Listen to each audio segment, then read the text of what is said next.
இந்த நவக்கிரகத்தை ஆசீர்வாதம் கிடைக்கணும், அதை கட்டுப்படுத்தணும்னா ரெண்டு வழி இருக்கு. ஒன்று, நவக்கிரகத்தையே கும்பிட்டுறணும். இல்லைன்னாக்கா ராமரை கும்பிடணும். ராமரை கும்பிடுறதுக்கு நவக்கிரகத்தை கும்பிடுறதுக்கு சம்மந்தம் இருக்கா அப்படின்னு கேட்கலாம். ராவணன் என்ன செஞ்சான்னா, இந்திரஜித் இருக்கார்ல மகன், பிறக்கிறதுக்காக நவக்கிரகத்தையும் தன்னுடைய கட்டுப்பாட்டை கொண்டு வந்து வச்சான். இந்த ராவணன் கார்த்தவீராஜன் ஹோமம் பண்ணோம்ல, அந்த கார்த்தவீராஜன்கிட்ட போய் சண்டையை போட்டு அவன்கிட்ட தோத்து போயிட்டார்.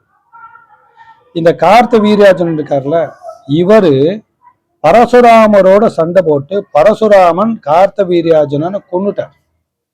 அந்த பரசுராமருடைய கர்வத்தையும் அந்த சக்தியையும் அடக்கினவர் ராமர். அந்த ராமர் ராவணனை கொன்றான். அப்ப எவ்வளவு சுத்துது பாருங்க. நவக்கிரகமா இருக்கட்டும், மற்ற தேவதைகளா இருக்கட்டும், எல்லாம் ராமபிரானின் கையில இருக்கிற வில்லு கோதண்டத்துக்குள் அடக்கம். அதனால ராமபிரானை தரிசித்தால் இந்த நவக்கிரக தோஷம் போகும். வேற என்ன போகும் அப்படின்னாக்கா, பெருமாளுடைய திருவடியில தான் நவக்கிரகமும் இருக்கு. சுப்பிரபாதத்துல கரெக்டா ஸ்பஷ்டமா அதுல வரும். சூரியந்து பௌம புதபாக்கம். அது என்னன்னாக்கா, நவக்கிரகங்கள் பெருமாளுடைய திருவடியில இருக்கு. இன்னொரு இடத்துல எங்க இருக்கு அப்படின்னாக்கா, சக்கரத்தாழ்வார் பெருமாளுடைய கையில இருக்க சக்கரத்தாழ்வார்கிட்ட இந்த நவக்கிரகம், அந்த நவக்கிரகம் சக்கரத்தாழ்வாருக்குள்ளேயே அடக்கும். அப்ப சக்கரத்தாழ்வாரை சேவிச்சாலும் நவக்கிரக தோஷம் போகும். இன்னொரு சுவாமி இருக்கார், அவர் யாருன்னாக்கா ஆஞ்சநேயர். ஆஞ்சநேயர் எப்படி வர வாங்கியிருக்காருன்னா, எந்த தெய்வத்தினாலும் எந்த தேவதைகளாலும் அவருக்கு எந்தவித பாதிப்பும் வராது.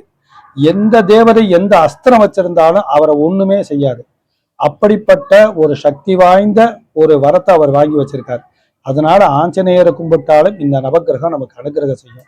நவக்கிரகத்துக்கு இவ்வளவு வழிகள் இருக்கு. அங்கங்க என்ன சுவாமிகள் இருக்காங்களோ அந்த வழிபாடு செஞ்சுக்கலாம். இப்ப நம்ம நவக்கிரகம் பண்றோம். ஓம் ஹ்ரீம் ஆதித்யாய ததோமாய மங்களாய புதாய குரு சுக்கிர சனி பெச்சராகவே கேரவே நமோ நம ஸ்வாஹா.